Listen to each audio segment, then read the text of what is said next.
Mr. Speaker, sir, first on my own behalf and on behalf of the people of the great county of Nyamira, I want to send a message of quick recovery to His Excellency President Rigathi, and we wish him a speedy recovery. Mr. Speaker, the Bible says in the book of Ecclesiastes 3, verse 1, that there is a season for everything. There is a season to be born politically and a season to die politically. That's biblical. The Speaker, I've agonized. Mr. Speaker, I've gone through a lot of soul searching.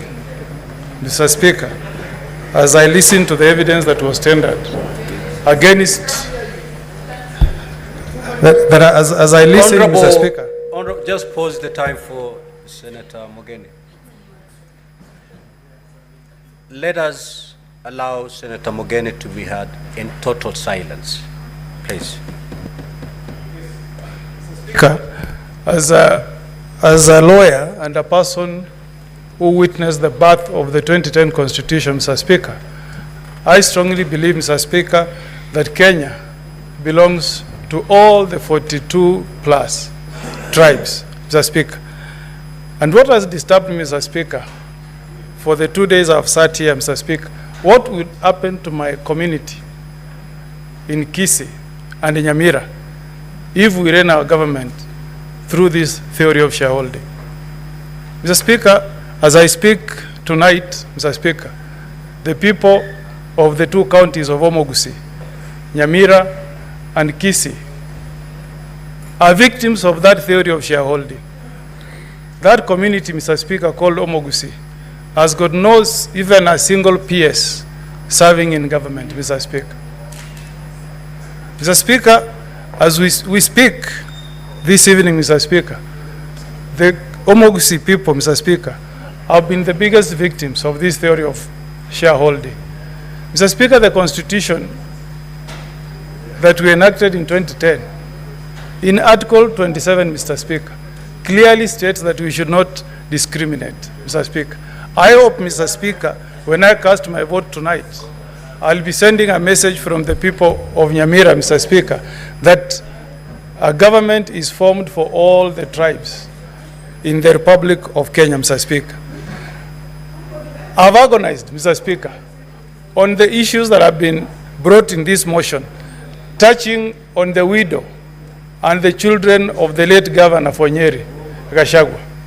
And Mr. Speaker, I wondered if adverse statements and inferences have been made touching on the conduct of the Deputy President against the widow of the former governor and the children of the late governor, the nephews of the Deputy President. Why, Mr. Speaker, I ask as a father, why, Mr. Speaker, did the widow and the children of the late Governor Gachagua swear an affidavit to dispel all the things that have been said against a scheme of swindling those children? Why, Mr. Speaker? Why didn't they swear an affidavit, Mr. Speaker? That has troubled me a lot. And as I cast my vote tonight, Mr. Speaker, I'll be casting my vote for those children who lost their mother, who lost their father, but who were not given an opportunity, Mr. Speaker, to appear before this House and tell us, Mr. Speaker, that there has not been any wrongdoing from the Deputy President to those children. Count number 1, count number 8 is about the utterances that were made by the Deputy Speaker. I hope, Mr. Speaker, that the person who will occupy that coveted position of Deputy President will reflect on what John says in chapter 3, verse 5. Mr. Speaker, the Bible says that the tongue is a small part of the body, but the tongue is also fire, and it's a world of evil among parts of the body. If the Deputy President had checked these utterances, Mr. Speaker, perhaps we will not be having this motion this evening.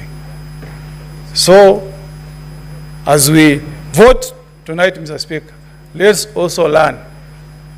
Let's also learn from what the tongue has done to Honorable Gachagua. I will vote, Mr. Speaker, where I'm convinced that allegations against the Deputy President have been proved. I reserve my vote to be cast at the right time. Senator Boni.